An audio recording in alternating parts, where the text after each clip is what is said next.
Hey, welcome back to the Director's Garage. I am your host and resident idiot, Michael, and welcome to a Humpday Happy Hour Hangout. It's our fifth or sixth of these now, man. We're getting down deep into the run. You'd think something more interesting would have happened by now, but no! Here we are. Hey, glad to have you guys with us today, and welcome, whatever you're doing. We are halfway through the week, probably a little more. Most of us have Friday off. How's the music? Let me check real quick on my levels. I'll put on a pair of headphones. Go figure. Oh, we're a little loud on the music. So let's make it a little more manageable. That's a little better. Hey, cheers, everyone. We are seriously about halfway there. Interesting week for me. Interesting week. All work this week. There's been no play. There's been no time to do any. You know, here's the thing. Wait a second. These headphones, Bayer Dynamic, whatever you want to call them, the DT900, DT700. My intention is to do a full sound check review of both of these headphones, since they're brand new headphones. They just came to the market, and Audio 46 was nice enough to send them to me, and I just haven't had any time to do any research. I mean, I've been chasing my tail to get the week out. So my next episode's going to be an unboxing. The stuff gets here tomorrow, I think, is what's going to happen with those, and then I'll shoot that episode. I'll shoot one of the unboxings tomorrow as a part of an episode that's already half written. So it's not that much to go, and I'll start putting together the next episode 103. I think we're in 102, 103. I think it's 103 in the series, and then I'll have a full new episode out, because you know I like to put the big episodes out, are kind of the focus of this channel, and then we get together here on a Wednesday and exchange our thoughts for the week, what's been going on. Tell me in the comments, chat, tell me what's been going on in your world, and what's exciting you this week. I think the talk of the week has been on this headphone here. I'm going to get to it somehow magically through the magic of the internet and all my setup here. It happens every week. Every single week, this thing resets my MacBook. So let's call this... Oh, it just never gets old, does it? Nope. That's not it. We need to... Which one is it? It's... This is just classic. It's one, and then we go down here and there. Done. What is it? It's just I'm trying to show you guys the headphone I want to talk about here real quick at the top of the show, and of course I gotta get this fixed. One of these days it's gonna get fixed. It's the presets that are the problem. There it is, mapping. And I need button 3 to be this one. Now, there it is. Now I can do it. Hey, let's take a look. Okay, it's this one. This is the new Rode headphone that just seems to be getting everybody all hot and bothered. The NTH100. I don't have one on order. I have a different headphone on order coming for the next episode, but I understand, you know, the excitement behind it. And certainly, I share, you know, anytime somebody hears something that's good, I want to hear it. So, but it seems like there's going to be a flood of these headphone reviews coming out in the next short little while. And that makes it a little less interesting for me to do, because I'm like, why would I do it when there's going to be 50 of these things? Hey, let's get some light on. That's a little better. You know, why should I do a review of this when there's going to be 50 of them out at once? I'll wait a month and, you know, see what happens if they get sent to me, or if you know, if Audio 46 will send it. They don't deal with Rode though, so I'd probably just have to buy them. But then I'm stuck with them. It's like, I guess it's a giveaway item, because I'm not going to be you know, I doubt I'll be keeping them around to do any serious mixing on. I've got headphones for that, and that would be the purpose of a closeback at $150, other than travel. But at that point, we start looking at the Bluetooth stuff. Anyway, that's the headphone I think everybody's talking about this week, and I assume you guys have definitely. Yeah, I need an assistant, RMJ. I certainly do. And what I need to do, and I could do it right now, is just save this configuration, and everything would be fine. And then the next time I call it up, I wouldn't have to reconfigure the switcher every week. Yeah, so I think that's it. But I've got another headphone on the way that I'm super excited to hear, and it's along the lines of that Rode. It's actually similar to it, and that's going to be in the next episode, which we'll shoot tomorrow. And I don't think it's going to get out this week, fellas, unless I get a burst of energy and can do it on Friday. But I'm still contending with the life stuff, like taxes, which are just ongoing and never ending, and that's just driving me nuts. If you guys aren't aware of the story, I think I told it last week, but I was, I create these documents for the award shows of all the different stars and stuff. And at the end of the award show, I go and delete all of these documents. And in that batch of documents, I threw out my taxes. So I was starting from scratch. I had to get an extension and all this nonsense. So I'm catching up, and I'm rounding that home. I can see the finish line on the taxes. And once I get through that, then I'm gonna jam out a couple of episodes. I feel like I've just not had time to do much of anything lately. And there are projects in the house that are stacking up. I've got new security cameras that I need to put in. I've got a sound bar that I showed you guys a few weeks back. That's sitting off to the side waiting to go in. I've got a gate on the property that needs mending. Literally, I don't know what happened, if a worker was just like not paying attention, but he pushed the gate when the gate was locked and literally tore the boards off the gate. So I've got like a bunch of boards sitting to the side and a gate that looks like, a toothless wonder. So that's coming up. And Daniel Foster says he's seen a few reviews of the Rode. Yeah, and I know like Headphone Show is going to do something this week. I think I heard that all, I think it's covered. And I hate to do stuff that everybody else is doing. I always feel bad. Like I've had situations in weeks where I'll put an episode review out of something, and like the next day Crin will do it, or the other way around. Crin will do something, and then the next day my review comes out. And I'm like, well, I've already bought into it. I can't reschedule it at this point. The episode's done. It's hard enough just to get the episodes out the door, and and then somebody else has got the same review. So that's just part of doing YouTube. I mean, everybody is trying to get that latest headphone, and the one I've got is a headphone that is not getting any talk. Nobody's talked about it, and I don't think anybody's heard about it much. You've seen them on ads and stuff, but it's going to be fun, and I don't want to give anything away other than that because it'll spoil the episode. So that's called a tease. What else is happening? What's on your mind? Hot IEMs. What hot IEMs are in my head? There's a new Kinera that looks kind of cool. I can show that off. Let's see. Because we're all set up still, yes. So we can do that.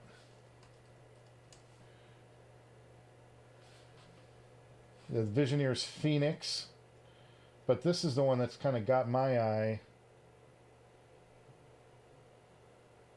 Shangri-La. Yeah, this new Kinera. It's another one of these unfortunate... It's another one of these unfortunate names. It's called the Erd. $650, but I love the driver lineup in this one. Let me get the microphone over here. 2 E-Stats, 2 dynamic drivers, and 1 custom BA. Now that to me, this sounds like a winner. I mean, I'm like, I like Kinera stuff generally anyway. I like their tunings. I like what they do. And that to me looks like something hot, something worth checking out. I love the lineup in that. 2 dynamic drivers, 2 E-stats. You're going to get brilliant highs. You're going to get deep, deep, deep lows. And then a dynamic up the middle, or a balanced armature up the middle. It's going to be perfect. So, and their tunings are really good. I just don't know about the name. Erd. What's the Erd? I heard about that. Oh, that's bad. So that looks good to me. Noble's got a bunch of new stuff out. I haven't ordered any of it yet, but I will. I definitely that they've got a new dynamic driver at $600. It's a single dynamic driver. That sounds really interesting to me. I'm into the dynamics when it comes to IEMs because I like stuff that gives me that physical, that little physical nudge in the bass. It's kind of exciting to me, especially when you're on a plane and stuff. You don't want to, I don't need to do an audiophile experience when I'm trying to drown out the snoring of the guy next to me. You know what I'm saying? So that looks interesting to me. And then there's the new top of the line, which I've never heard from Noble, called the Viking. That seems like a really interesting headphone. And then they've also got the Kubla Khan, which is a riff on their own Khan at about $2,500. Another top of the line thing. And that has a really nice driver lineup too. It's one of those spaghetti thrown, and including a bone driver, which I just love, as you know. So I want to check that headphone out. That's an IEM that I'm interested in. And I'm still, even today at work, I was writing a script. I had an interesting thing. I can show you something else as long as we're here. I can let's go to media, and I can put this in that slot, and then I can come over here, and I can show you this guy. 2? Nope, 1. Got to interview Joan Collins. Joan Collins. Remember Joan Collins' Dynasty? All that stuff? Yeah, Joan Collins. It was in on Monday, and I did an interview with her. And that's coming up. That's going to be coming up, I think, some weeks ahead. But it was really pretty cool that I got to meet her and chat with her. And then I did another interview, a set visit yesterday for a movie, which I can't really talk about because that's not all released, but it's got some classic actors, 4 really dynamic classic actresses you would all know. And that was kind of fun.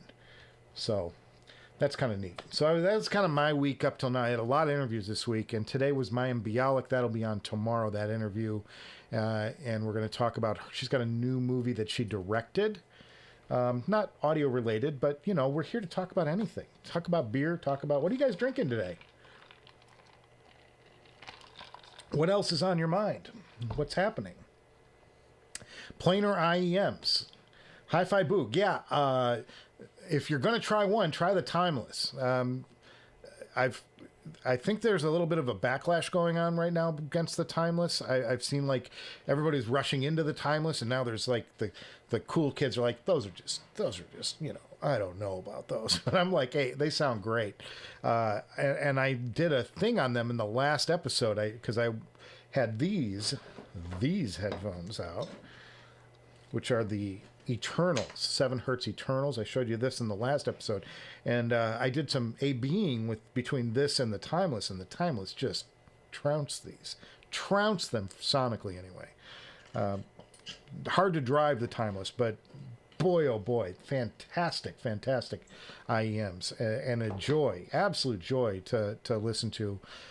They sound just fresh, and it came out of nowhere. I mean, I wasn't familiar with any of 7 Hertz stuff, and suddenly everybody's talking about these Timeless. I'm like, all right, well, I'll go to I'll buy them from Linsol and have them shipped over, and they did, and it's like blown away. Like I never, and at $200, I think it's $220, and I've seen them now on sale for like $200. Just a steal. And you talk about, like the Rhodes. It's like, I'm sure the Rhodes are great, but I'm like, the audiophile experience you get from that Timeless is just incredible for the money. It's not going to make you throw out some of these other ones like the Nanna, which I was listening to all day today. I still think the Nanna 2.0 is like that sweet spot. I don't know about you guys, but the Nanna 2.0 is just like, it's got exceptional bass. It's got a beautiful mid. Pardon me, burping.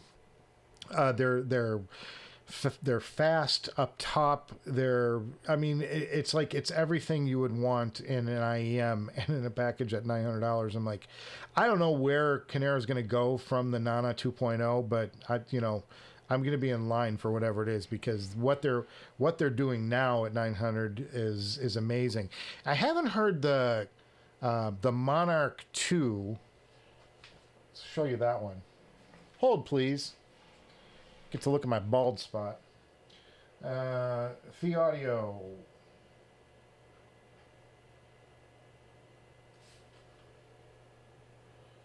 Show me Thieaudio. And yeah, these. Go to them. Show them to me anyway. There you go. And they're sold out right now in Audio 46, apparently. Hello. And that's the, here we go. The Monarch at $1,000.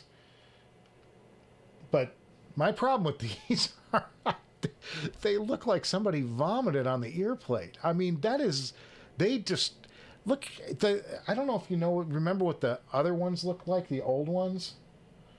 Let's see if I can find the old ones real quick, as long as I'm on the computer.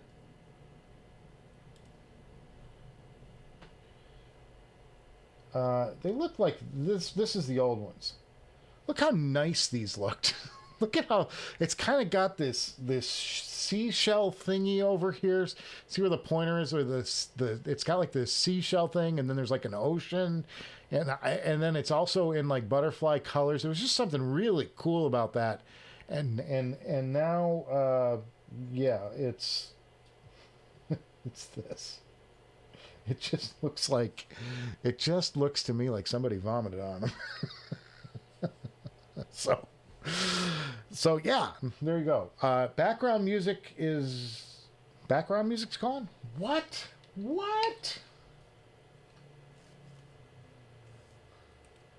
Wow, thanks for the heads up, guys. I appreciate that. Let's get that fixed. What happened? Oh, wow, it just played. It didn't continue on. Well, now we're going. Now you got... Oh, yeah, that's much better. Good Lord. This show without music is dead because I can't hold it. Oh, let's get back to me. Back to me. But yeah, I can't, for the life of me, like, figure out what they were thinking with that design. It just... God, it's just ridiculous. It is just, I mean, how do you get to this from that other beautiful seashell-y thing? How did that happen? You know? Yeah. Daniel Foster's drinking some coffee. Cup of Joe here. All right, well, it's kind of hardcore. Somebody's got to be cracking open some beverage that's more interesting than I'm in iced tea land, and I got a little bit of Coke. I got a Coke backer for it. Good to see you guys. Welcome, welcome. Owen wrote is Danish. And the Faroe Islands letter. Funny Road as an Australian company. Well, you know, everybody does weird things. If you know my like thing with, I love Audeze products, I just hate their naming. They need to work on their names. And you know my feeling about Ferrum. Ferrum can just, is big trouble. Daniel Foster has a pair of Audeze iSign 20s, but they will likely get the 7Hz Timeless because they are closebacks. But he will likely get the 7Hz Timeless. Well, I mean, at $200, there's almost nothing risked, right? I mean, honestly, like, $200 is a tank of gas. I'm sorry. It's sad. We laugh because it's funny. We laugh because it's true. Yeah, I mean, it's nothing these days. So, but I'm like, you know, at $200, I'm like, geez, you know, get them. I think that there are a couple of headphones that I'm like, these are headphones that are so good, they should, and they're so cost effective, meaning cheap. They should be in everybody's stable. And I think that the certainly the Moondrop Aria or the Moondrop Starfield would fall into that category. The Thieaudio Legacy 2, phenomenal headphone at $100. You know, that's another one. And I think the Timeless certainly is at the head of that pack, because what it gives you at $200 is just like, it's ridiculous. It's ridiculous. Sammy Anderson says it looks like somebody ate hot Cheetos and threw up. Yes, it does. I think it looks like somebody barfed on the earpiece, and I'm like, I'm sorry, I can't. I don't know what they were thinking. So, and I'm like, okay, that said, maybe they sound great. Has anybody heard this headphone? Because the Monarchs were the first ones, to use another food term, they were eaten up by most of the critics. They all loved the Monarch. I think a few liked the Clairvoyance a little better, which is the cheaper one at $650. And others, and then a few more said, oh no, it's the Monarch. So, because they both came out at the same time, and they're kind of sister headphones with tweaked tunings. One had a little stronger bass, I think, and the other one was a little more, brighter, had a little bit of more going on the top end. That's what I remember about those reviews, and I'm just pulling that from the way back here, where I store my mom's phone number. And her birthday, 25th of April, coming up. Got to come up with something for Mom.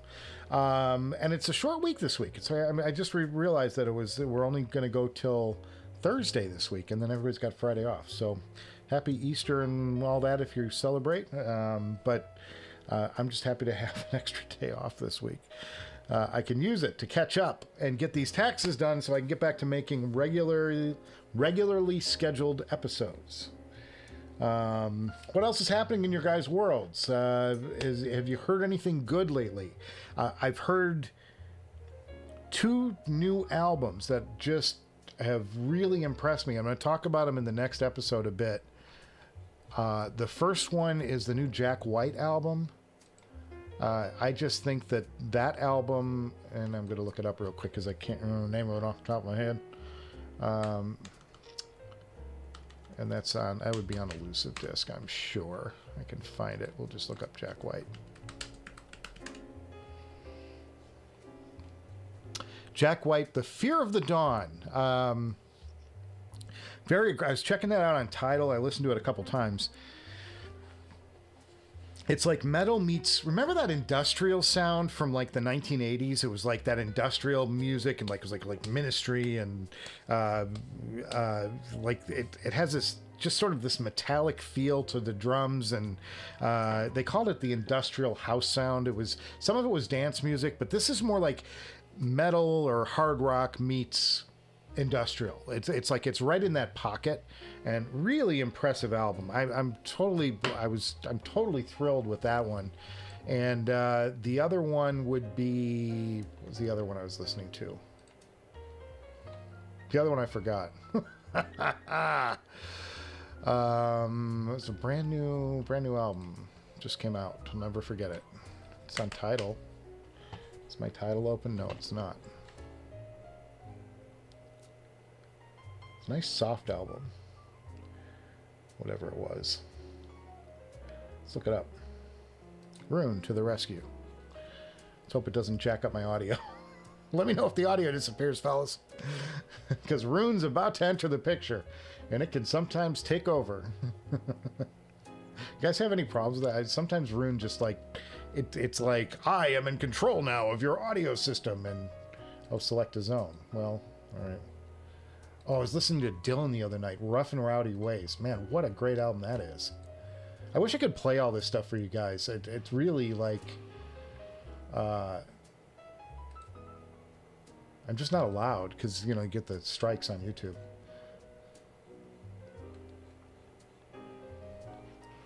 No, I want more new music. Please. Psycho Freak.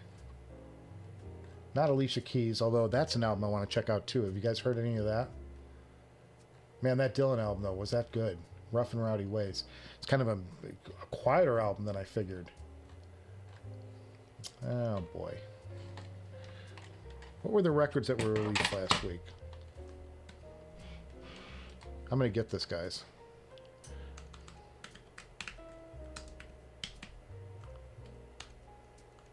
New music releases.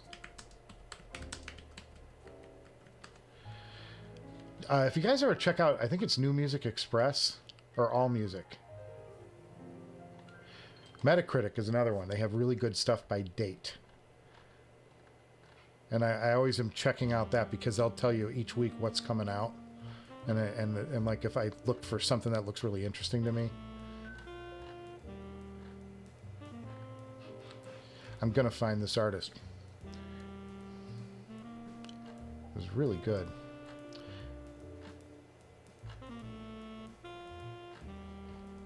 And it's just not there. Darn it.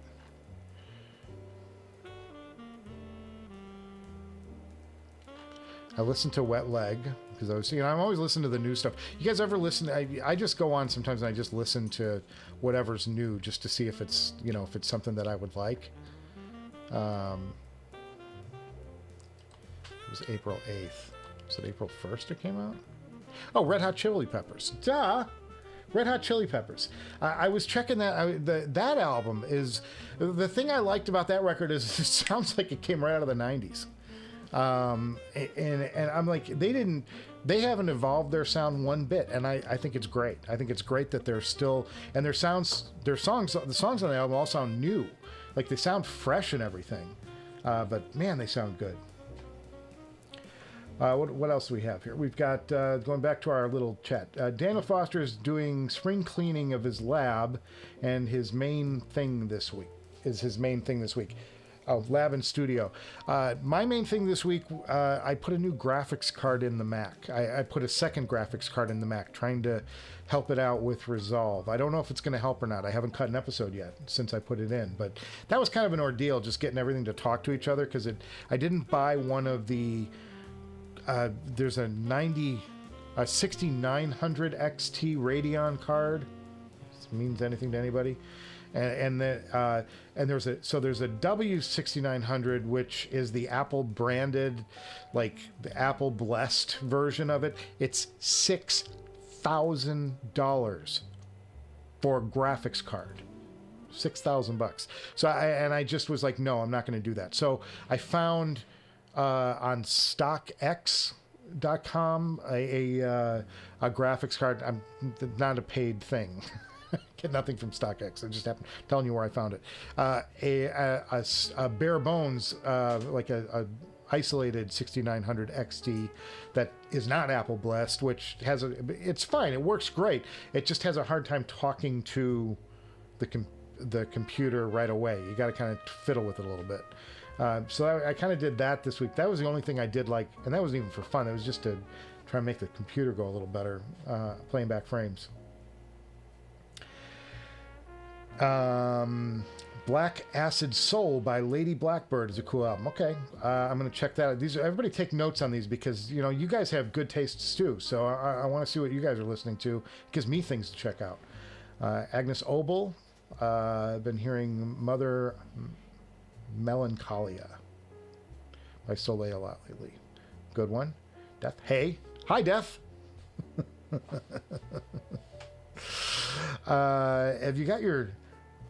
Have you still got your mini discs? Yes, I do. I never. What do you do with them? I mean, I couldn't get enough to it for that set of. I have. I don't know if you guys back in episode 2, I think it was 100 episodes ago.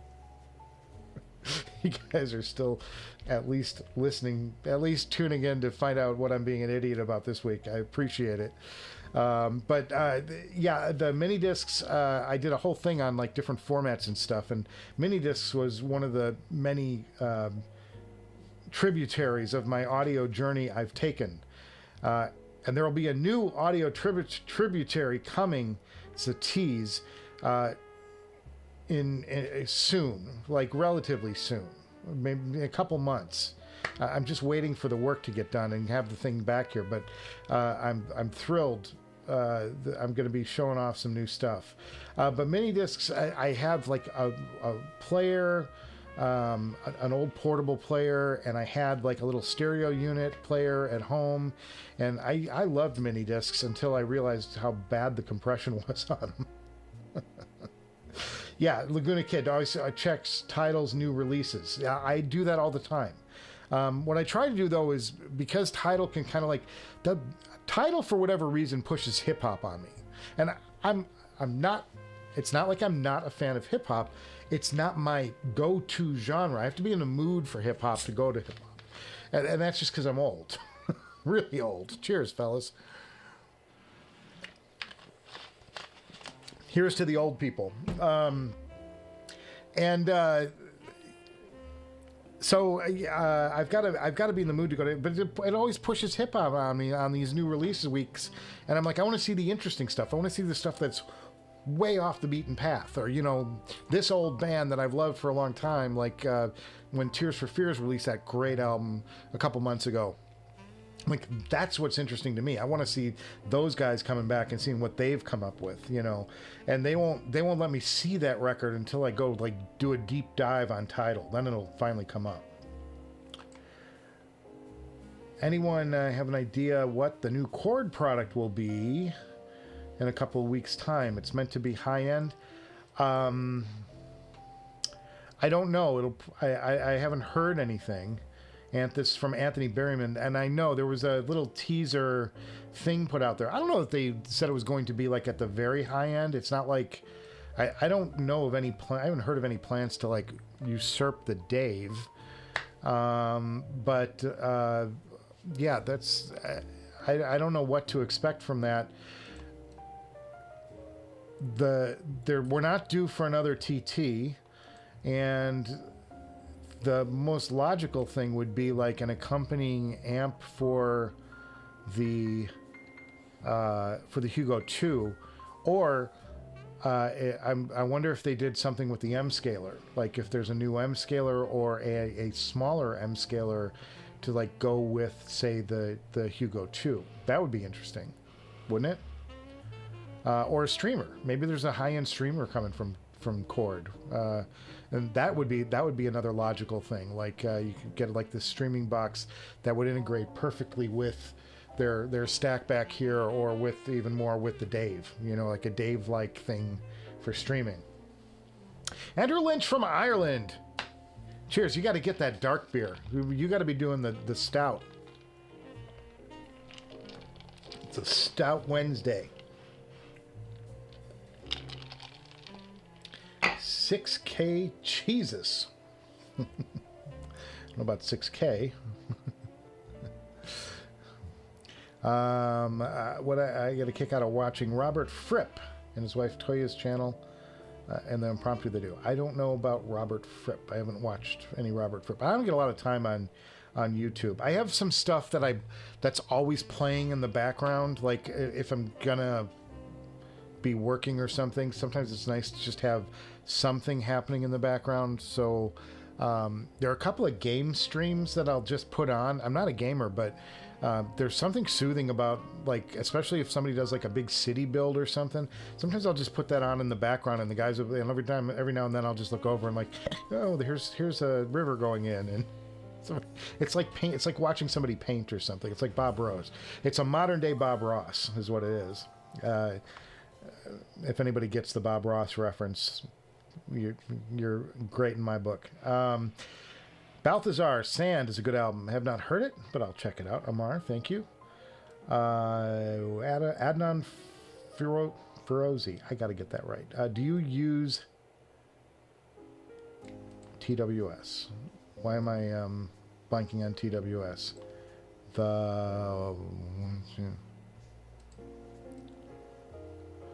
Help me out. Why am I blanking on this, guys? TWS. Somebody write something in the chat. What is TWS? I'm seriously, like, it's been a long day already, and I'm not sure. He used to own kilobuck IEMs until he realized the convenience of TWS is out and about. I assume you mean a wireless. Yeah. Yeah, well, I use these. They're right here. Time for an advertisement. No, I'm not paid for this. But I use these. These are the Noble Focus Pro. And these, to me, of everything I've heard, you know, and I've heard a lot, but I haven't heard everything. The Focus Pro is the best of the in-ears. Now, there's a Rev coming from Noble, and it's going to be called something that's like the Falcon 2 or something. And it may even be out by now. I don't really know. But yeah, I use these all the time. And the reason I use them is you can see right on the front here. See this? These things have been in a bag, and I use them at work for a day and whatever, and the pack is still at full charge. And that's the pack. The headphones charge automatically, much like Apple. The A word. The headphones charge automatically when you drop them in there. And I pair these with the computer at work, and then I unpair them and pair them with my player or whatever it is I'm doing. These things are with me all the time, and they just never lose battery. The battery is astounding on these. So that to me that's always been the problem. Like I've had the Sennheisers. I had the Momentum Wireless 1, version 1, version 2, something like that. And every time I pulled them out, they were dead. And I'm like, if you can't keep your headphone charged, what good are you to me? Because it doesn't work. Falcon Pro, they rate, and do they rate for sound? Yeah, I did an episode with these, and I think that they sound they're the best of the wireless that I've heard. Are they the best at the price? Well, no, because you've got like the Critical Dusks are there at that price point, and those are pretty good headphones, and they're going to be a little better, you know, overall. And there is still a sacrifice when you go wireless. I don't care what anybody says. A wire is just better. I said it. Anthony Berryman, he has a ticket to reveal at a dealership in the UK. To the reveal. Oh, the reveal. Yes. Well, good for you. Go hear him. Daniel Foster says he hopes it's the Cord Hugo 2 coming out. Well, the Hugo 2 is out, Daniel. The Hugo 2 was released 2 years ago. It was the first of the version 2s, and then the TT2 came out after that. So the Hugo 2 is the longest in the tooth right now, but it's still pretty relevant, and it sounds really good. I would be surprised if they're going to jump to a Hugo 3. It seems like they've got probably another year to go before they would do that. And what are they going to really make it jump up to? So the Hugo 2 is also the sweet spot in size for me. The Mojo is really cool. It's really small and everything, but I suppose they could be doing like a Hugo 2 that adds the EQ ability that they just put into the Mojo 2. That could work. That's a possibility. But yeah, I like the Hugo 2 for form factor. And I just saw it the other day on Headfi. Somebody was selling a Hugo 1 with the original leather case. And I'm like, God, that was just such a great package, wasn't it? The only problem is you have to learn all those colors. Like different LED colors mean. They tell you like what the frequency is it's working at, and it tells you what the volume is you're working at. Crazy. Wish there was an equivalent of Jules Holland show in America. I don't know Jules Holland, so there you go. I'm missing out. And thank you for the clearance to clear up on the True Wireless. Just drew blank. Okay. Just like the other, I think it was today, I put down on the community page, I put down, I'll be on tomorrow. Well, I wrote it at 11:30 last night, but I realized when people see it, they thought tomorrow meaning Thursday, and I was like, I need to put Wednesday when I put that out there. Yeah, Daniel Foster likes stout beers. That's my favorite kind of beer. I like stouts more than anything. I like the richness. Really good stuff. Wet Leg is a fun album. Yeah, I checked out a little of that. I thought it was good. Oh, Anthony saw the Noble in Harrods at 27.5. Yeah, and John actually contacted me, gave me those photos of that 27. I get to put them on this show first, and that was really a thrill for me to be able to debut. I love that relationship I've got with Noble, and I so respect their stuff. And I know that it's a broken record and whatever, and it sounds like I'm pushing it. I don't get anything from Noble for pushing their brand. I'm blown away by the quality. Like, there's so much crap out there. There's so much stuff that's just plastic and hinked together, whatever. And to see something that's crafted, it just blows my mind. I'm always fascinated by that. But yeah, I don't think I'll be needing the blinged out Sultans though. No. But they're fantastic looking to look at. I don't think I would want them to own. What would you take those anyway? Like, I mean, you'd have to sit at home and listen to headphones. You're not going to, I guess you'd drive a $27,000 car, but you're not going to sit on a plane. You're not going to sit on can you imagine a guy in the metro with a pair of blinged out diamond crusted Sultans on? You're just inviting a stick up.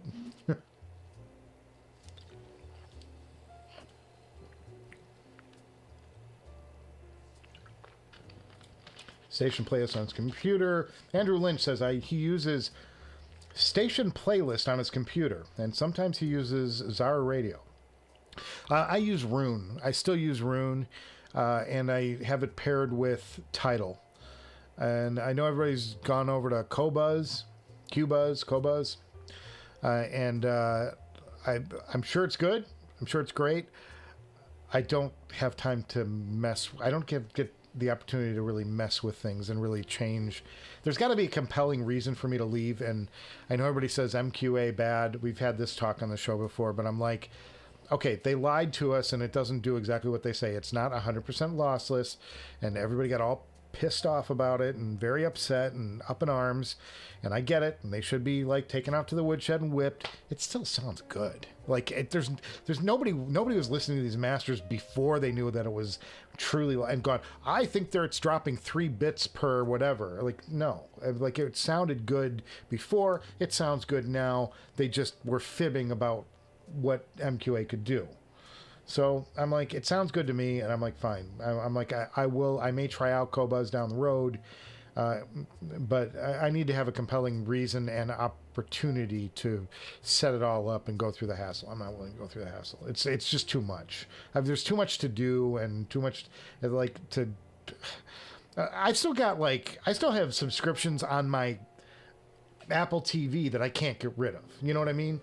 I'm still getting charged for like stars. You know, like, there was one night that my wife said, "Oh, this is a good murder mystery thing. Can we rent stars so I can see it?" Sure, babe. I'll get you. And now I can't get rid of stars. You know, it's hard to get rid of these things once you're on them. And they make it so it's impossible. It's like, you go to their website and there might be an unsubscribe, but it's like buried in the bottom corner of the 19th page sub-menu to, every other place. It's like, subscribe, click the button. If you're unhappy with stars, click here. And you're like, okay, you'll click there and it'll take you to, gee, why are you unhappy with stars? Here's all our new programming. Like, nobody just says unsubscribe. You got to go through this whole dialogue. And I think it's probably going to be the same way for Tidal. Easy question to ask, but never to answer. What's this week's favorite album? Well, for me, it's the this week's favorite album is the Jack White. I've been listening to that a lot. I'm a White Stripes fan. I liked White Stripes, and they sort of. I want to be careful how I say this because it's going to sound bad if I say it a certain way. It was like when grunge started to fizzle. This is my interpretation anyway. I'd have to look up the dates because I could be wrong. When grunge started to fizzle, and part of that was self-implosions, they sort of swept up the sound and recreated it in their own way. And that was exciting. It was a very exciting time when the White Stripes came out. In fact, we were talking about them today. I was talking about this with one of my camera guys on our shoot today, and he said he remembers we were talking about. I told him because you know me, I'm going to talk about albums that really turn me on, and no matter what the situation is, I'm going to be talking about music that really excites me. And this White Stripes out there, this new Jack White album is really good. So I was saying, you know, hey, check this out. It was really good, and they also know what I do and they know this show, so like. They're always asking me, you know, what's the new Headphone or what's the new album or what's really good right now. And I said the Jack White thing, and he goes, you know, I saw the White Stripes rehearsing for the Grammy Awards back in the 90s. And he heard this noise. It was like this amazing sound coming during rehearsals. And he got down, you know, he like, I want to go see the band. So he comes down from like the second balcony or whatever, and he starts walking towards the stage. He only sees 2 people up there.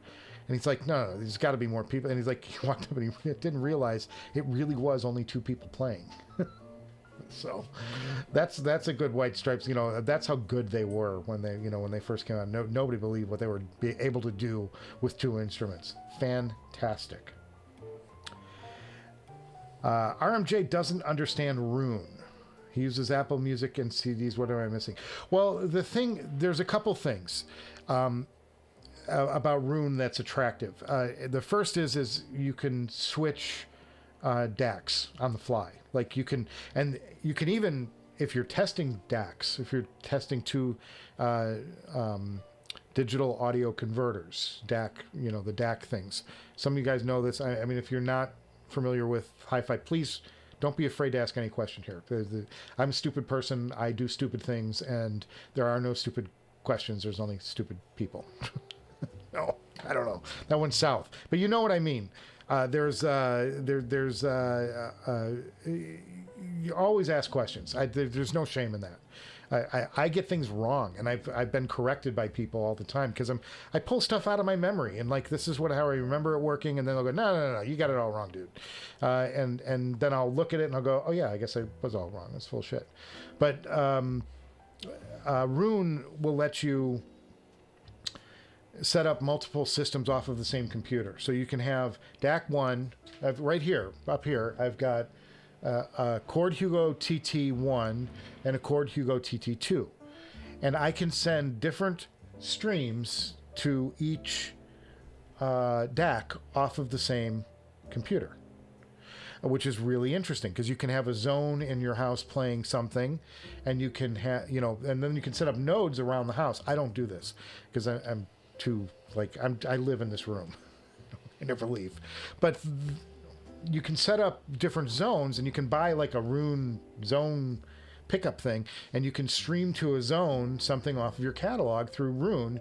And if it's Rune compatible, like my Estelle and Kearns here is Rune compatible, it'll talk to Rune. This can be a Rune node, and it can stream. I can stream something. Goal achieved. Not bad, not bad. I don't know what goal it was, but my stand. Oh, here's good Apple for you. It says I just achieved my standing goal, and I've been sitting in this chair for 45 minutes. Maybe it's just my animation. It likes my animation. But you can stream even to the Estelle and Kern SP or whatever your Estelle and Kern player is. They all run off the same OS. As a node on Rune. So if something's not on your Estelle and Kern and you want to play it, they also have Tidal. Pretty cool. I don't know if they have Cobuzz, but I mean the fact that they have Tidal and I can use this as when I'm out and about as a Tidal node, damn good. But you can stream to these, and you can stream to any device that's Rune compatible and send any piece of music to it. So if you're in the mood for something and you want to have something else on the deck, you know, you want to have some Sinatra playing and jazz on the deck, and inside you want to have the, you know, pop music playing or whatever, you can stream different things to different nodes. I like it because you can, if you do it well, you can actually get the things relatively in time, and you can do A/B switching on the fly between sources. That's good to test out a DAC and say, you know, am I hearing something different on DAC A than DAC B?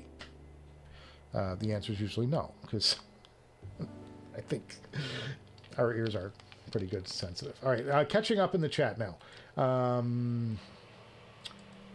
Anthony, oh, I got to do this thing where I move it over because I realize I'm looking down and off to the side. You You guys think I'm like, he's got a thing. Itch.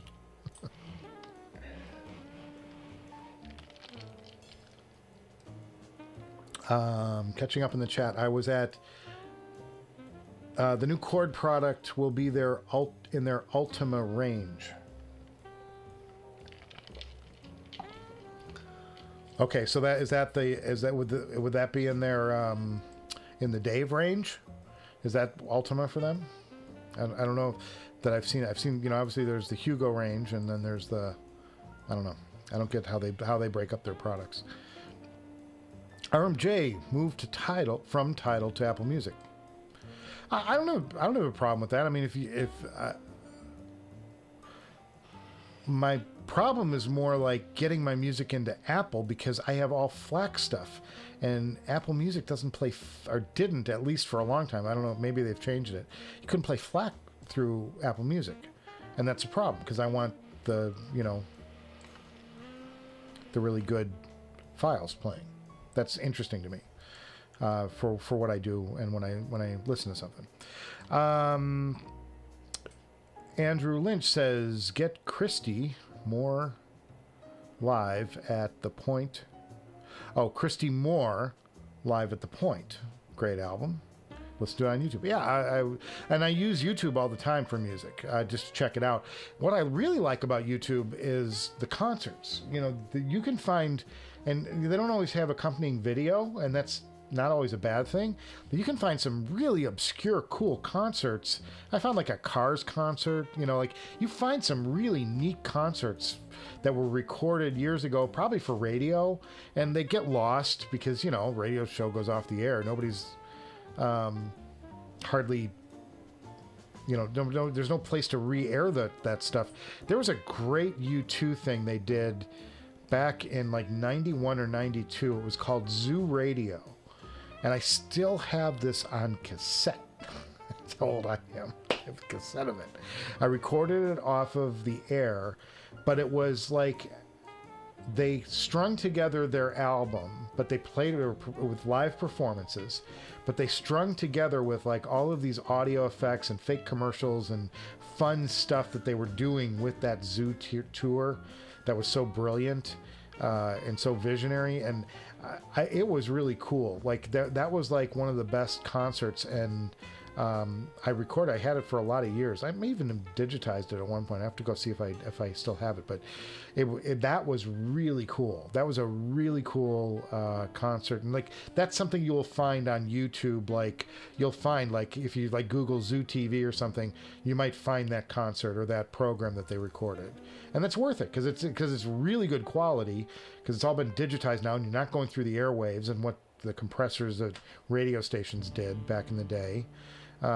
You'll get a really good recording of it. So I found, again, my Talking Heads thing I was on for a few weeks, I found all sorts of Talking Heads concert while I was going down the Talking Heads rabbit hole for a couple weeks. Daniel Foster uses Apple Music 2. That's also not 2, like the second version of Apple Music. What's Apple Music 2? It's coming to an iPod near you.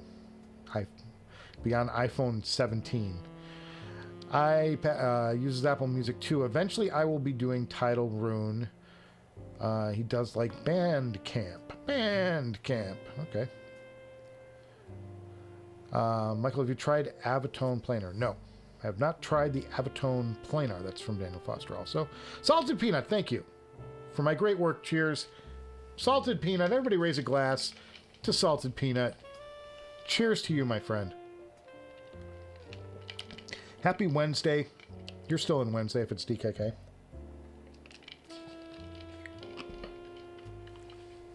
Anthony Berryman. A few years ago in Harrods, they had a Foco Utopia. Oh, yeah, you could buy that on, I think Audio 46 had it for a long time. Let's see if it still does. I know what you're talking about. It's a bejeweled, encrusted Focal. Or Focal. No, just kidding. Is it still there? They probably got rid of it. I mean, that was like a long time. It was like at least a year ago. No, well, is this it? No, they have a really nice boxed set for your Utopia and Stellia, but no, that's $14,000. Really? It's old headphones by now, by today's standard. And I like by the way, to show you, what was I listening to this week? Right here. Utopia. I was a Utopia man all week. I was going back and getting back into that. I want to check it out on some of the different sources I have, if I don't pull them out, which I just did. This has got the blingy Norn cable on it.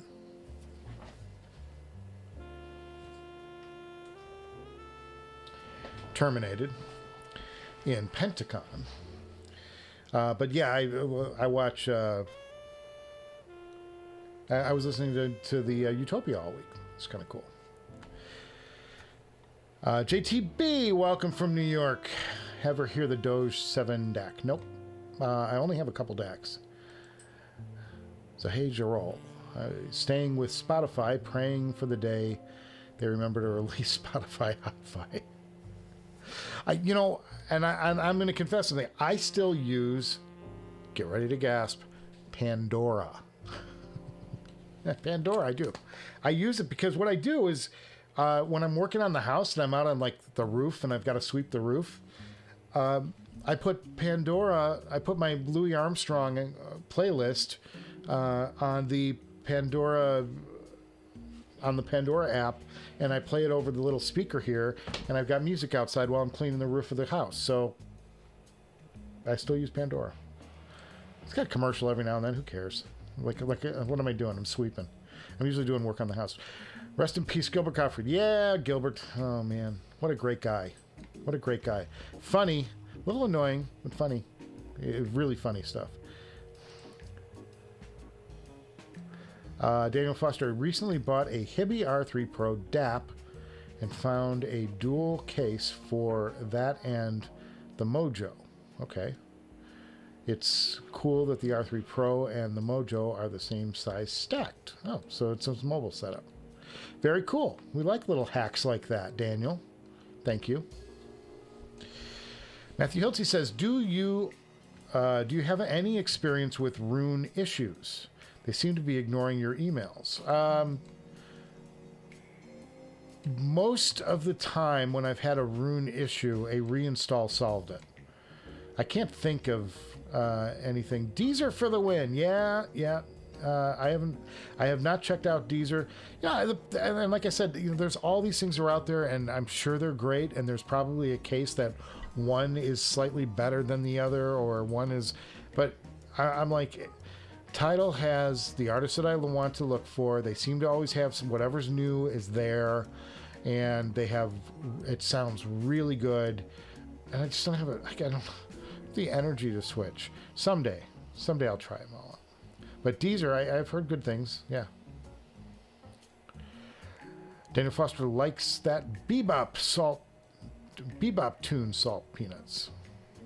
Salted peanuts. Who was very generous with the tip. Cheers, Daniel Foster. I like you guys are crushing virtual glasses across the internet, courtesy of the Director's Garage. That's fun. That's a good time. Zare says they still have the page on Audio 46. It's the Vocal Utopia Tournaire. Why didn't I see it? Because I've got their page up. Did I not go deep enough?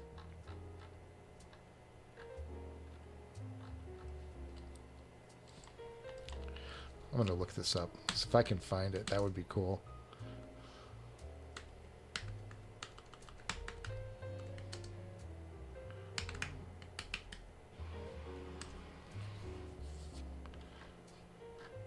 Nah, I don't see it. Maybe it's buried on one of the pages there, but I should be able to show it to you guys because we are talking about it. By Turner, yeah.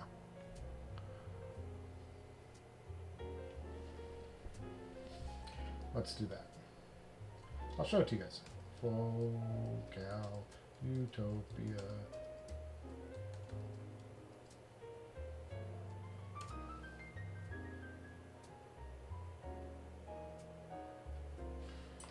That's not it. Liars. I just went to a web page. I won't tell you what web page, but it said Turner, and then I clicked on it. It's like, it's not the Turner. You liars. Let's look at images. Oh, there we go. There it is. So I'm going to go to that. Oh, yeah, it's no longer available. That's why. But here, I'll show it to y'all. Because I can. Let's find the switcher. Oh, Mac Pro. There you go. There it is. That's the Tournaire. And all this is like... Yeah, all this over here is... This is all like diamonds and stuff. It's really bitching. See if we can find another one. There you go. Look at that. This is all like pave diamonds and stuff. And then probably real gold. Like, because your life won't be complete unless you have this gold encrusted. Yeah, there's real diamonds. Who's got money for this? If you've got this much money, you're not gonna be watching our show. Yeah, not bad. Not bad though, right? Right? Pretty cool. Pretty cool. They do that because they can, not because they should. That's how the saying goes. Let's see. Yes, that's in their Dave range apparently, or higher. Okay, that's possible. Going back to the cord thing. He's saying, "What's the new cord product?" So I maybe a streaming box, a high-end streaming box. That would be my guess. They've got an amp up there already. I don't think they're going to come out with an amp for the Dave. That wouldn't make sense to me.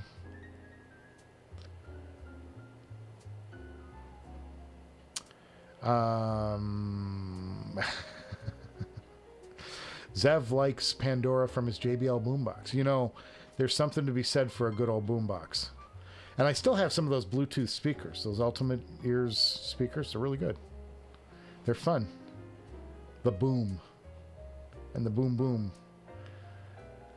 Rune guys will answer. They'll get a lot of email. Just wait. Yeah. Took a week to answer his question. Mario says, stick with it with Rune. They'll get back to you. Andrew, I love the mini discs. They, admittedly though, you have to admit they're compressed like hell. I mean, they don't hold up well when you A/B them with other sources. They really don't sound very good. But that said, that was a cool technology to have the record album physically in your little yeah, that was great stuff. Great stuff. Matthew Hilty reinstalled Rune 3 times. Well, I want it to become the Rune Tech Hour, but you know, I haven't had many problems with Rune, and when I have, a reinstall did it for me. But maybe there's an uninstall or some procedure. Maybe you need to do a clean install where they clear out the stuff in your subfolders, because you know they all put hidden files in there just to spy on you. Deezer is simple, says Zev 51104. Is that your area code, zip code? Yeah, I'm sure it is. I just like again. Mario DRV. He loves the mic. What is it actually? Well, actually, this is an antique mic. It's I don't know if you know. I guess you could say it's antique. It doesn't perform like an antique though. This is an RCA DX77 or 77DX. And it's a ribbon mic from 1962, 1961, roughly thereabouts. And it's a ribbon. It's got a ribbon inside of it that fluctuates back and forth between a magnet, and it creates the electric signal. These are very low power, and you cannot feed them phantom power. If you ever get a ribbon mic, make sure your phantom power on your preamp is off, because it will cause the ribbon to attach itself in a rather unpleasant way to the magnet. So this is the RCA 77DX. And I originally was gonna, when I originally set up this studio, I was using some Neumann mics, and they sound, you know, Neumann is, I've got a t-shirt somewhere that says "Got Neumann." Today's t-shirt is the Grammys from 2 weeks ago, by the way. But I'm a huge Neumann fan, and I use Neumann mics for everything. But this mic just spoke to me. I was going through Reverb, looking at old mics, and just seeing if there was something that would be kind of like a cool mic to put in. And this was the one that I wound up on. And then I got it here, and I started listening to it, and I really like the sound of this mic. I like what it does to voices and spoken word. And it turns out they still use these mics. This is the mic that, it was an earlier version of this mic, but this is the mic that Elvis used for all of his early records. They used this at Sun Records in Memphis. This was their main vocal mic. It's a classic, it's a historic mic. And so if it was historic then, as long as it's operational, it's going to sound just as good. You know, listen to those old Elvis recordings. They're fantastic. So those old mics are great, any of those old mics, but they're all appreciating like crazy. The mic that the Beatles used for most of their vocals was the U47 from Neumann. It's a tube microphone. And go look up U47. They're at $35,000 for that microphone right now. It's a microphone that a few years ago you probably could have gotten for $8,000, you know, like maybe 10 years ago. Gradually just started creeping up, and the studios all want them because they are a magical mic. There's a couple of reproductions out there that are very, very good. They'll cost you about $10,000 for the reproduction. Yeah, the great microphones. I'm a microphone whore, though. I'm a microphone slut. Don't get me started on microphones. The chat should go. I should be seeing now the chat coming in any second now, like, oh, please don't get them going on microphones. I'm a huge fan. And I've tried some other mics on the show. I did an episode where I did a Shure Super 55. They're right here. Hang on a second.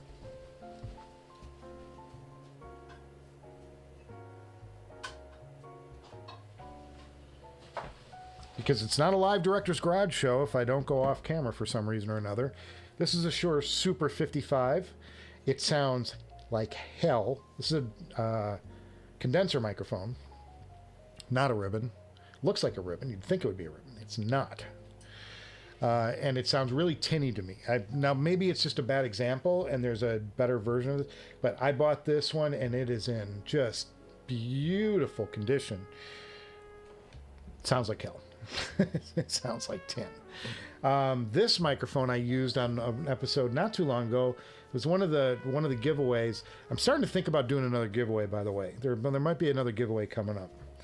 I think the issue that I was sort of... I'll get into it in a second. Let's finish off this thought, and then I'll go into it. But I featured this on the giveaway. This mic, this is a reproduction of a Fat Boy 55. The fat version of this would have been like 1948 and earlier-ish, but this mic is a reproduction of that, using the same molds, all the stuff. It's from Shure. It's still a mic, you know, it came with this really cool retro Art Deco mic base, and it's, you know, it's got all the standard mic stuff, so I could attach it up here if I wanted to. Looks beautiful. Sounds great. This is another condenser, but it's really very good sounding microphone. And these will go for $500, but they're not for sale anymore. But you can find them. They'll come up on Reverb or eBay. You can get these still, and new in box even. And then set that down because I'm running out of room. And then this is my work mic. Like if I've got some serious recording to do, we use this. This is the Neumann U87, which is by far the best sounding mic I have. It blows this one away. This is used for everything, just everything. It was the mic that they recorded Rumors with, except Stevie Nicks' voice. They used a Sennheiser mic for her for some reason. But yeah, that's a classic recording studio mic, used for all sorts of stuff. A lot of classic rock albums in the 70s all used this mic. And I still use it. It's great. It's a great mic. Going back to the giveaways, I had stopped doing giveaways for a time because of that whole thing where they challenged my channel monetarily. YouTube did. I don't know if you guys know, and I never really talked about it. I still really don't want to go too deep into it because it was all resolved and it's water under the bridge. But I got a notice like 6 months ago from YouTube. They said, we're demonetizing your channel effective immediately, blah, blah, blah, blah, blah, blah.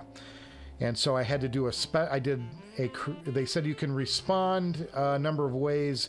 If you want, though, we're now letting you do a video response. So I created an episode of the Director's Garage just for the YouTube higher-ups. And I explained my channel and what I did. Their big issue seemed to be, I don't know if it was the giveaway that sort of tipped with the scales to make them look at me and want some answers, or what it was, but it happened just after I did my second giveaway where I gave away the 9 headphones. And that made me freak out to the point where I'm like, I don't want to take on YouTube again. So I've sort of been staying off of that whole, away from the whole giveaway thing as much as I mean, my heart is like pay it forward, because I've got headphones here that I would give away in a second because I don't listen to them, and they didn't cost me a lot of money. In some cases, the Linsol stuff I traditionally give away anything they send me, because I don't want to profit off of this. I want to profit off this channel from like things like AdSense and affiliate sales and stuff like that. And by the way, it's gonna be whorish.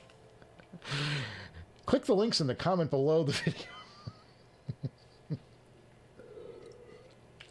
Affiliate links below. Anytime you click on those links and buy something, anything, even if it's not the thing it's listed, it does benefit the channel. And I don't do Patreon, so please help the channel out in some way, some small way. That was shameless.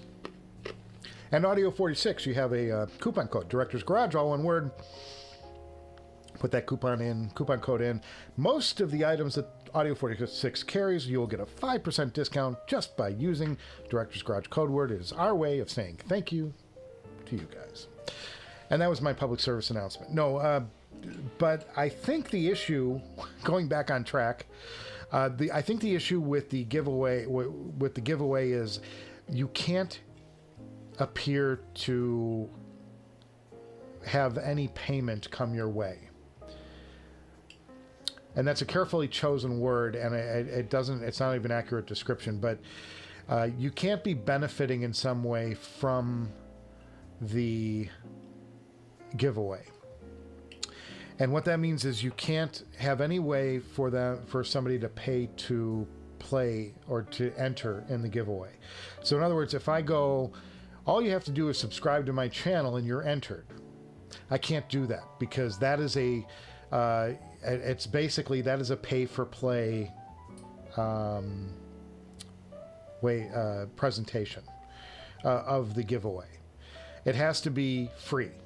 There can be no payment for entry and then it has to be a random chance drawing, and then there's one other thing, and because otherwise, if you have to pay to play in some way, like if you became a member to my channel and suddenly you can be entered for the giveaway, you're now paying basically for a lottery ticket, and that's holding a lottery, and you need to have a license. You need to be a licensed business to run a lottery.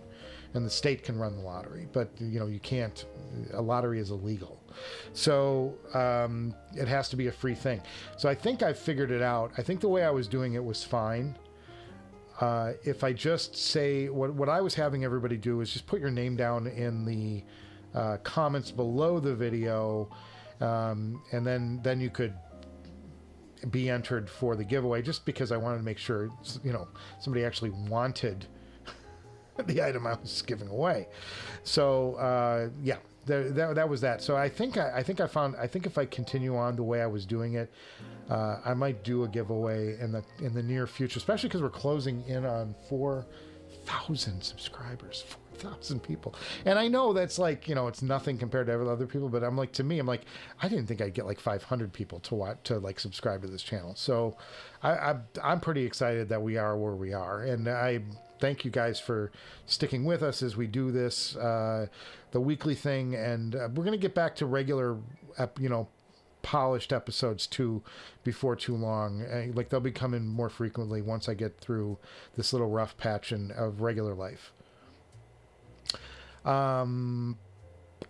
Yes, it sounds very, so let's go back through some of our chats now, because I've covered two side.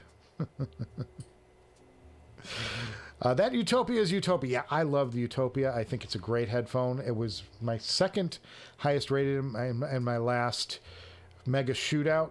We're going to do another mega shootout probably soon, because I think the opportunity for me to get the new stacks in here is just slim to none. Nobody, I don't know anybody who's going to give me a deal on that thing, and it's just too expensive. I can't pay for it new and keep the channel up. So, yeah, I'll probably do the next mega shootout soon. But the Utopia was the #2 headphone on that. I don't think it'd come in #2 again. I can think of 2, maybe 3 headphones that would beat it, potentially. But you know, then I get into listening, and it changes everything. Daniel Foster uses a phantom power blocker adapters, so he can use both condensers and rhythm and ribbon mics together. Well, ribbon, you can combine any mic you want. Yeah. Oh, phantom power blocker. I see what you're saying. Well, on my thing, I mean, I can. This is my mic pre, and there's a switch for phantom power on and off. And if I wanted to run a second mic into the Symphony, you guys know I use the Apogee Symphony as my digital audio encoder, DAE, the workstation part of it. And there's phantom power on that if I can send it out over one channel if I wanted to. I think I have up to 4 inputs at once on this unit. It's a 4x. The mic sounds even better than the R84. I'm just a fan. Daniel Foster has the Triton Phantom. Oh, we did that. Anthony Berryman, he sees some poor guy in the USA left his bag in his car, and within 5 minutes it was stolen, and inside was his laptop. FiO M13 Empire Ears Evo costing $3,000. You don't leave your stuff out, especially if you're in the States or Hawaii, anywhere in the States. If your stuff is out, it will be gone, and that sucks. But that's the way it is, especially in my town, Los Angeles. You don't leave anything unlocked, and don't leave anything exposed in your car, because somebody will just smash the window and take it.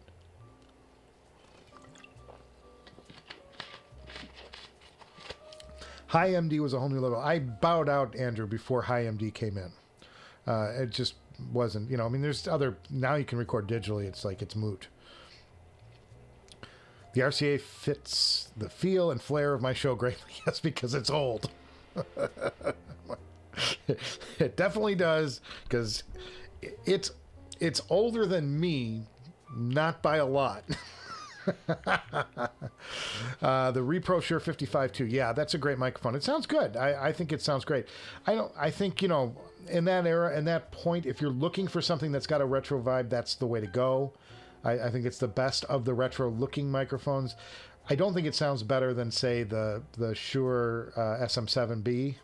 I think that's a better sounding microphone than the Shure, but it, you know, it doesn't have the flair of the Shure exactly either. So if this microphone ever goes down, I will be using that Shure as a stopgap.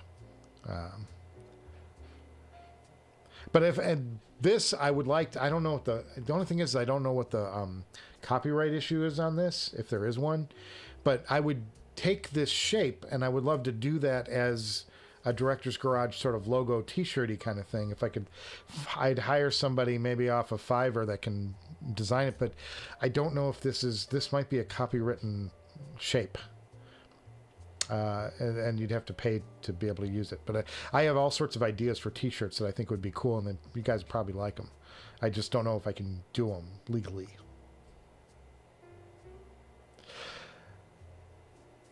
Okay, a couple more, and then we're gonna say goodbye. We're running out of time here for the day.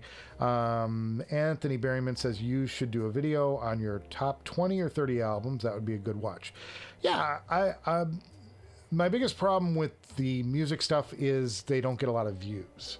And like, I know you would like it, but I think when I've got to, the music stuff to me is the most interesting part of my show, but it's the part that's least watched. I know that because of the metrics on YouTube. People don't, like, it's kind of like the medicine that you have to sort of like sneak in with the sugar that is like the new flashy headphone. And I'm like, I like to give people some like hard bones information to walk away from, other than, hey, that looks like a really cool headphone, and he said it sounded really good. Like, I like to give people some like meat, like some actual takeaway from this show. And if they take away a name of somebody who was important to recording history, or they learn about the mamas and the papas, or they learn about learn a little bit more about Amy Winehouse and why she's so important. I love doing that episode, or Motown and the influence it had on me and on music. And, when you start realizing that the Beatles were riffing Motown early in their career, and it shaped the way their later years, even if you're like, wow, the Beatles are so cool and all of this, it's like, well, yeah, but without Motown, the Beatles wouldn't have evolved into the sound they evolved in. Now they were grossly talented people, but when you see the stuff that shaped what we hear, what came after it, it's very impressive. So I don't know that albums would work as an episode by itself. I am going to debut something in an upcoming episode called the Random Record Review, and that's because in this room, if I turn the camera around, which I really can't because of the lighting and stuff, I've got about 3,000 albums on the other side of the room. It's a sickness. I really do. I mean, like, there are 3,000 albums in this room, and I thought it would be fun to sometime just pull one out and tell you. That sounded really bad. I would like to whip one out. I would like to remove one from the rack at random and hold it up and tell you about it. Tell you everything I can tell you about it just from knowing what it is, there, and then tell you how I bought it. Because it's like most of these records came, like, it wasn't just I went to a store. It's like, no, I found this in this small little shop down at a place called the Six Corners in Chicago. It was where Milwaukee Avenue met Foster and a couple of other streets. And there's inside the place, the guy always overcharged for these records, but they were really cool. And the one thing I will tell you is, yes, he overcharged for them, but man, they were always in great condition. And this one sounds beautiful. Whatever. Like, I could tell you something about a record that I bought, and I thought that would be kind of a fun little, but it would be a segment as a part of a larger show. But I've got to get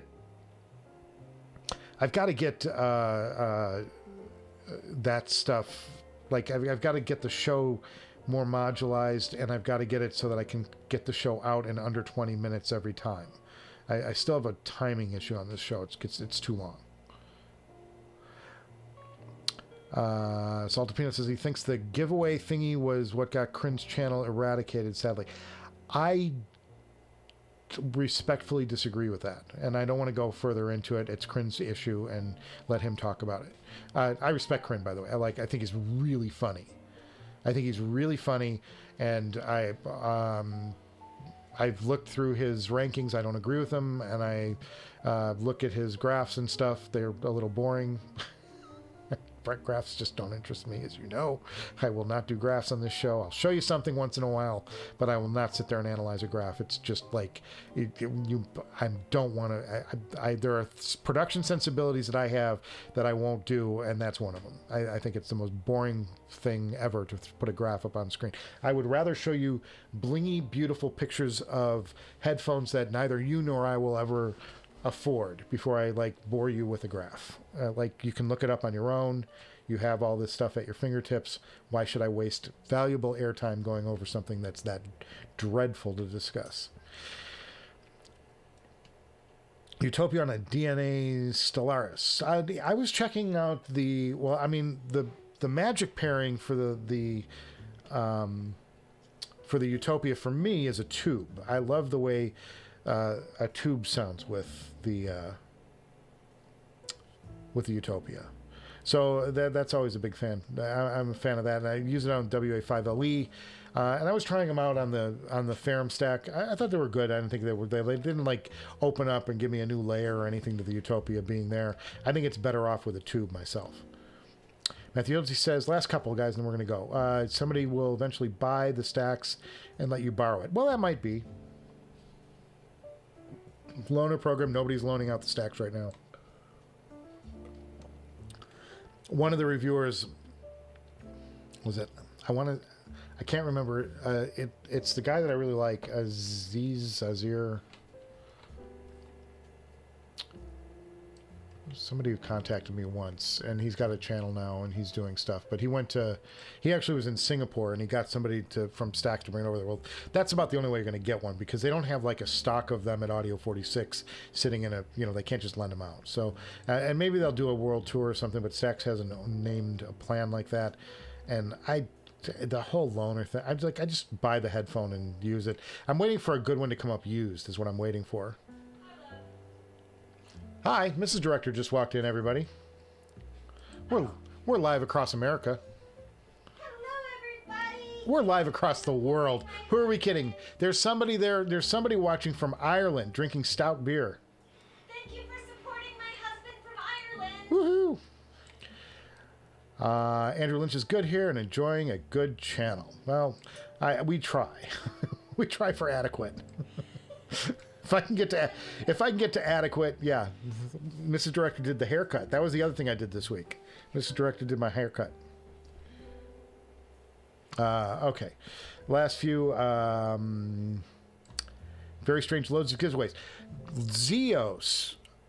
Yes. Zeos does it a different way, though, because I've examined the Zeos model. Zeos doesn't do a straight giveaway. Zeos does an auction, and he hides the auction behind the paywall.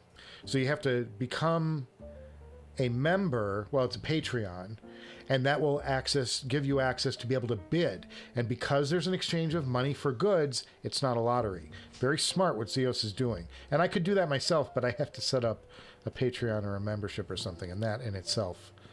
Oh, and I want to be able to offer, if I do a Patreon thing or a membership thing, that YouTube's version of Patreon, I want to be able to offer you guys something more for your for your subscription. I don't think, and maybe it's the one thing that I would love to do is a live Zoom. Like if I did a Patreon, I would do this as a Zoom. And that way, like, instead of me just talking to you, I could see your faces, and we could actually have conversations back and forth and show off our gear on the air like this, It's a great prop, though. Doesn't sound good, but it's a great prop. Motown episode is really good. I enjoyed doing the Motown episode. And those episodes are a lot of work, and they take a lot of time, and I have to...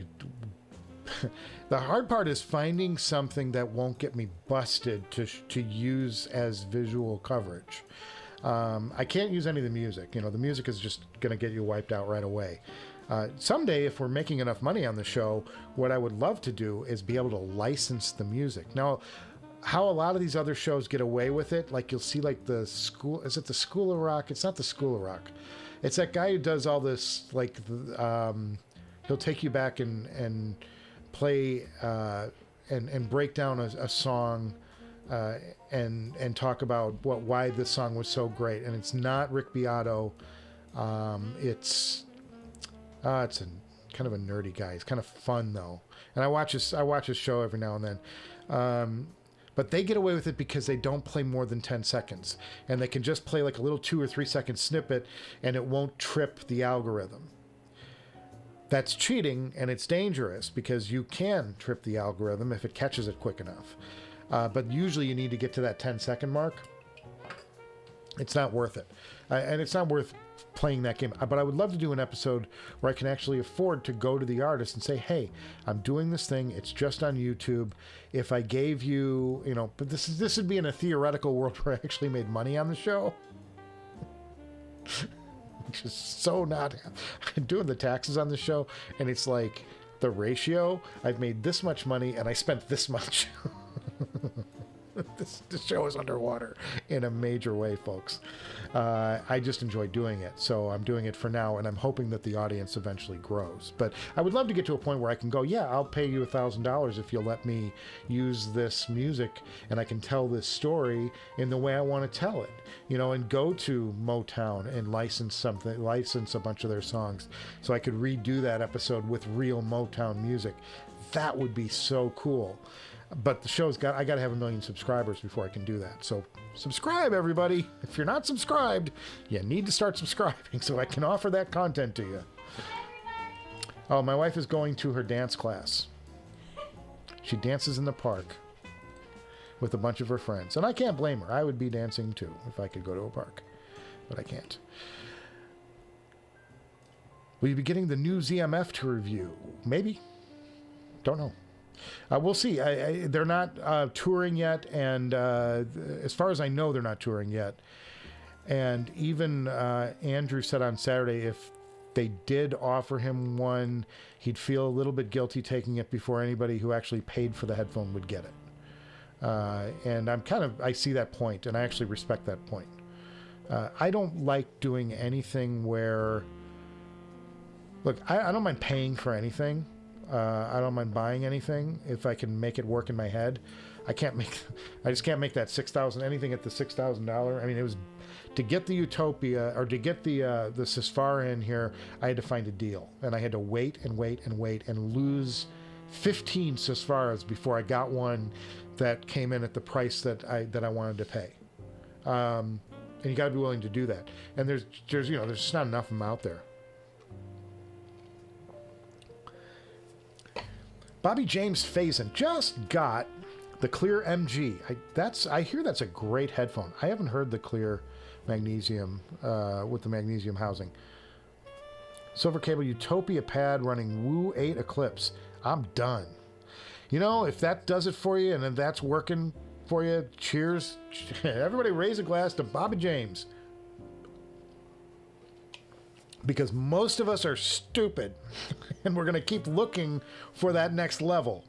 If you've got an end game and you're thrilled with it, brother, I salute that. My problem is I can't stop. Hey, gang. Okay. Daniel Foster is planning on building a custom boutique tube amp this year. That's a lot of soldering, and my soldering skills are... I can do it, but it's... And I've soldered, like, motherboards and stuff. Yeah, I have. I recapped a full vintage Mac myself, and my soldering is not... It's not good, guys. It's not good. Saltapina, I agree. I do not like graphs. Yeah, I don't mind. Graphing is valuable because you can take a look at something on the graph and you can go, okay, this is basically what it sounds like. But then you got to listen to them because there are so many headphones that just don't sound like their graph. Like the headphone looks graphy. It's like my version of crappy. It looks like a graph-tastrophe. and then you listen to it and it sounds really good. And then there's other headphones that, look graphlicious, and then you listen to them and you're like, not so good. So yeah, but I do think for a general guide, they're quite useful. They can give you an idea of what you're going to hear, but Don't live and die by them. And I think even most of the graph people, save a few, will tell you not to live and die by the graph. Even graph heads will tell you that, take these with a grain of salt.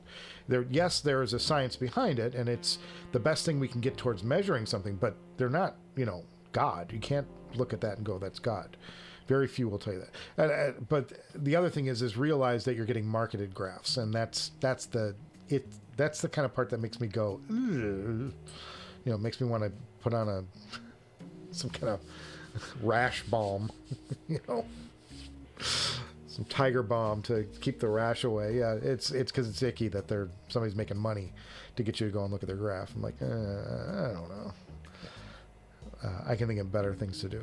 Okay, JTB, it's like cops tracing a phone call. Yes, you got to know exactly when to hang up. Yeah, that's the playing back music, yeah. Play a soundtrack with people screaming. That would get annoying, isoparametrics. Ryan, last few guys, you could do your album reviews as a Patreon exclusive. I could, but then the issue is this. I have to create the content somehow. And, as you know by this show, the last few weeks, I've been struggling to get one episode out a week because of my workload combined with the stuff going on around the house. And to create exclusive content for Patreon subscribers, I can't make the regular content right now. I don't have time for the regular content. How am I going to keep the Patreon people happy? So hit those like buttons. Yes, people. Definitely hit the like buttons. We like that. Cheers, Bobby. Yes. You mentioned Cavalli Fire amp. Oh, I was talking about that. That was like a week ago. I was talking about how there's a Cavalli Fire on Headphone right now. Would it be an upgrade over your Soloist GT? I would guess no, because it's a couple years older, but it's a tube amp, and you're getting a classic tube sound. Like, it's tubelicious. You're going to get a great tube. That would make a great, what that would be is a great complement to the Soloist.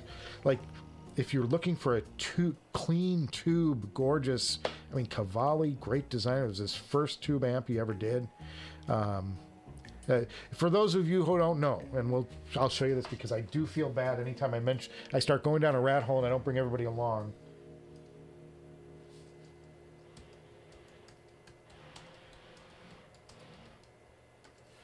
I'm going to call up a headphone amp for you and let you look at it. Stop. Once again, somebody trying to sell me something when I go to their website. This is the Cavalli Liquid Fire, and this is a classic tube amp. It was designed by a legendary designer, Dr. Alex Cavalli. And, he's done a number of amps. I have a Cavalli tube hybrid that he did in one of his last projects he did with Drop. But this is his first fully discrete tube amplifier, and it's a thing of beauty. It was the Liquid Fire, and remarkable product. The Liquid Fire is legendary, and it sounds gorgeous, and it looks even better. And there's somebody selling one. It's a vintage one from back in the day. He doesn't run his own business anymore. And I think he's doing some designs and stuff, but I'm actually not sure. I'd love to catch up with Dr. Alex one of these days and see what he's up to. But it's like a great tube sound. It's warm. It's got space between the instrument. The classic space that tubes open up in the sound, and it's why I love the WA5LE so much. It's this airy, gorgeous, warm sound you lose a little bit of the impact, and you lose a little bit of the some of the detail. It's not quite as great, but you get this musicality in an analog source that you just don't get out of other amplifiers. So it's amazing. It's an amazing. So one's for sale right now on Headphone, and I can't believe that nobody's bought it, because it's sitting there at like $2,100, which for an amplifier, you know, the only thing is you can buy like a new Soloist GT for that money. But a classic like the Cavalli, I'm like, I almost want to buy it because I think it would look so cool. You know, and use it as a set piece and as an occasional amplifier, you know, when I need to warm something up. But the only thing is it's terribly redundant to my WA5. It's on that same plane, you know, so it doesn't make sense for me to buy one. And for $2,000, it gets me that much closer to another headphone. Do I use aftermarket headphone cables? Yes. I don't swear by them. On the Focal, the problem is if you know anything about Focal headphones, what they ship with is a 10-foot long cable that looks like an electrical cord. So having, you know, sometimes it's just practicality. I want a shorter cable. I went to Norn and I bought something that I thought looked significantly blingy, and that's great. Kimber has a beautiful cable that I have for my LCD5. 2 seconds.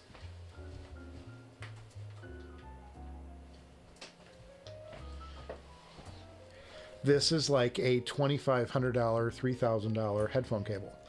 It's a hybrid silver copper cable. It is, as you can see, significantly thick and significantly well braided. And does it make a difference? No. No, it doesn't. But it's cool, and I got it on sale, and I had the money, so I just bought it. Yeah, but it's a big dumb guy purchase. Nobody needs a cable that's $1,500. There's no point.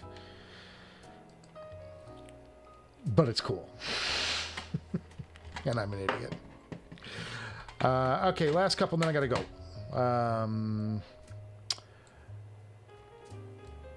16 pairs of headphones, and he can't stop buying more. I know I've got too many headphones. I've got them now.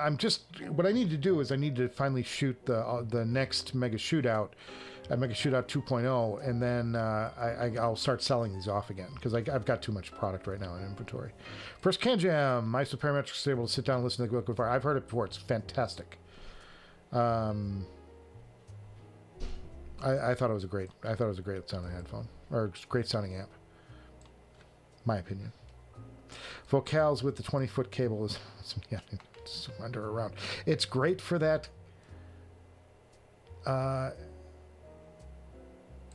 It's great, you know, the Focal is great for that one specific purpose, but yeah, not practical from, you know, when you're sitting here. I can't tell you the number of times I had that Focal thing in, and I'm in my chair, and I'm just rolling, and I roll over the cable, and then I roll over it again, and then I roll, you know, it's ridiculous. Recently tried the Fostex last one, and then we're going to go home, everybody. We're going to continue our week and get ready for the weekend. Recently tried the Fostex TH900 MK2. Not bad. Too much treble. JTB, that's a bass Canon headphone. How can that have too much treble? I mean, I guess it could. But it's known for its bass. I mean, that is a classically bass heavy headphone. It's unbelievably good bass. Solid thumping. Fantastic. All right, guys. I thank you guys for stopping by. I'm gonna get some outro music going.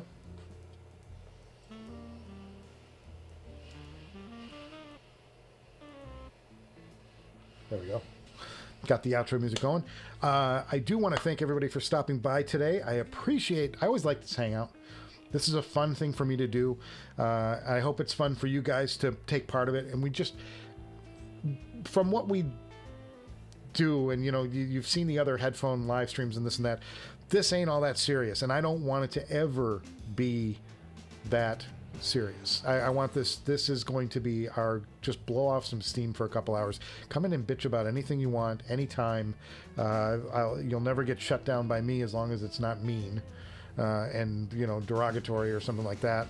But you know, I just like showing up and shooting the shit with you guys, and it's certainly middle of the week, you know, we've all been through hell, and we've got 3 more days of hell. Well, in this case, 2 more days of hell. I'm always thrilled to see you guys show up, and it's really enjoyable. And thank you guys for stopping by. I hope the rest of your week goes well. Yes, thumbs up and subscribe if you haven't. That helps this channel out more than you'll ever know. We're struggling. We're struggling we're scraping by, but we're a tough little mighty animal. We'll fight you down to the ground. Okay, have a great week, guys, and I'm going to have an episode probably early next week, the way things are looking right now, because I think the product for the next episode gets in tomorrow. I'll shoot that episode and then probably edit it through the weekend. I don't think I'm going to rush anything through. It's just going to be next week, and that's the way it is. But I'm so glad you guys stay with me, and we're going to get back to regular episodes. Before you know it, we'll be doing that. I'll be getting hopefully 2 new episodes out a week like I was a couple of months ago. It's just I'm in a rough patch with work and life and all that. Go back to the top of the show. I explain it all. Appreciate you all. Have a great week, and I will see you before you know it.